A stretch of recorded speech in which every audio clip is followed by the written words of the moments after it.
With Thanksgiving happening this past week here and Christmas coming up right around the corner, I decided to take a little bit of time and reflect. And while I do that, I'll be making this awesome Christmas display for the front yard. Alright, so if I'm being honest, I really didn't have any idea how to do this video. I didn't know what to talk about besides the project, but I didn't think people would click on it, and I had this idea to talk about what makes me make and ask you guys what makes you make. What was it that got you into this? What made you want to start doing this in the first place? Shoot me a comment down below. I really do love talking back and forth with you guys. It's been really fun for me, and it's what keeps me doing these videos.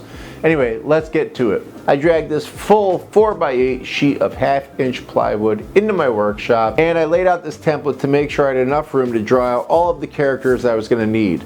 And while I'm drawing these characters, let me back up and give you a little history of how I got to where I am. Growing up, there was 3 things that I found myself really interested in: making movies, skateboarding, and Halloween.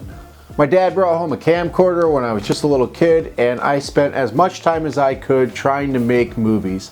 As I got a little bit older, I started skateboarding constantly. It was all I wanted to do, and it led me into making ramps. My dad would help me make ramps in his garage, and eventually I would start making them on my own and lose a bunch of his tools in the process, and he would get very mad if I lost his tools.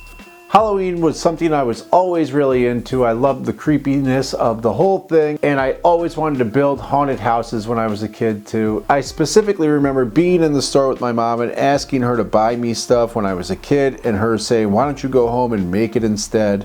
I tried so many years in a row to make the best props in our front yard out of just the stuff I had laying around, and that will lead me to my next point, my parents. But before I get into that, let me just say that I have cut these out with my bandsaw, and then I used my router to route out all of the black lines on a couple of these, and then decided that it wasn't worth it.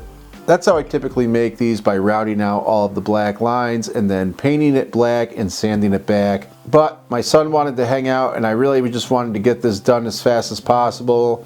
So I decided to just sand all of these down so that they were smooth for painting, and then I could bring them in and get to painting with the kids. Alright, so my parents. My mom would design things for our house, and my dad would go out into the garage and figure out how to make it. At the time, I didn't think much of it, but I guess growing up and seeing that all the time led me to want to do that myself. Because as soon as me and my wife were able to get this house, I decided I wanted to make a bunch of stuff for the house. The first thing I had to make for this house when we bought it was a headboard, and I remember I made it out of pallets, and it was pretty much a pile of shit, but I found it really fun. And that led me to wanting a workshop. This garage was basically falling over when we moved in, but between me and my father-in-law, we were able to straighten it and pour a concrete pad underneath and get it ready for me to turn into my workshop. Now that I had my workshop, I could start learning how to make some stuff. Between my dad and, believe it or not, YouTube, I started learning some stuff. Jimmy DiResta, Laura Comp, Steve Ramsey, Mike Montgomery, David Picciuto, Ben Ueda, Chris Salamone, April Wilkerson, Bob Clackett, John Peters, and the list just keeps going on. But these were the people I was watching. I'd go to work and watch these videos on all of my breaks and lunches, and then when I came home, I'd go out at night and try some of the stuff. Like I said, I've been lucky enough to have a dad that always made stuff, so I could ask him for advice, or he could come over and help me figure it out. And I quickly fell in love with the whole process. And a few years after that, we had our kids. And that is what keeps me wanting to make things today. Doing these projects with my kids or with my wife makes me really happy and makes me want to keep doing this. My wife is one of the most incredible artists I've ever met in my life. She motivates me to do things that I never expected to be doing, and my kids want to be a part of all of this, which makes me so happy and makes me want to keep doing it. I do craft fairs with my entire family. My mom, my dad, and my sister all create things, and we do these craft fairs together.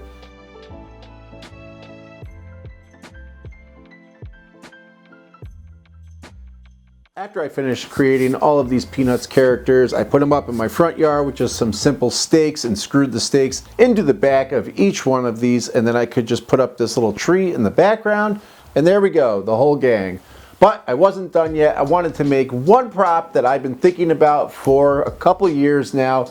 That's a moving prop, and it's gonna go on the roof of my workshop. One of the biggest motivators for me these days is YouTube. I love making YouTube videos. I love putting videos out on YouTube, and I love just editing and the whole process that goes into making the videos. It can be super exhausting at times, but like I said earlier, I've always wanted to make movies. So I've been lucky enough to have this platform where I can make things and share them with you guys.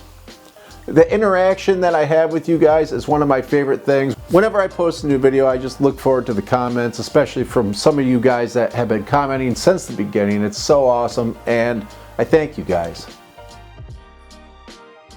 I'm not getting too into the details of how to make this Santa Claus coming up out of the chimney because I wanted to talk about some other things today. But if you go watch this old video, it's somewhere on the screen right now, I don't know where, you can see that I made a Halloween rocking chair where I use a windshield wiper motor just like this to make the rocking chair move back and forth. It's the same exact process. I just stood it up and put it on Santa instead of a rocking chair.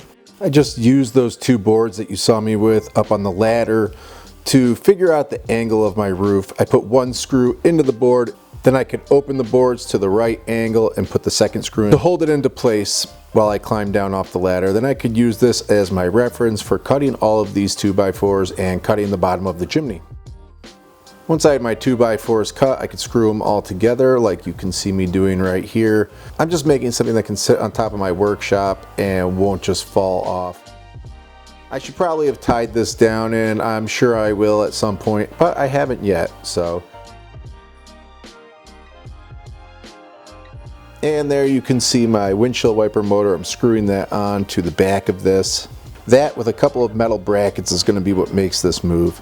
I originally planned to put some shoulders on my Santa, but realized I wasn't going to need them, and also thought it was real funny that it looked like he was naked right there because I hadn't painted him yet. And as you can see right there, that's how this is all hooked up. Just a windshield wiper motor sticking straight up with the brackets attached to the back of it. And I put all that wood on there just to help keep everything from flopping around while this Santa is going up and down. Like I said, if you want more details on how these windshield wiper motors work, go check out that other video. I linked it down below as well.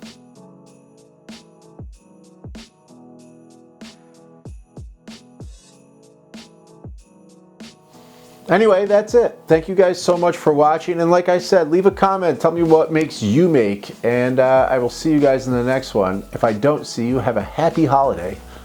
Bye, guys.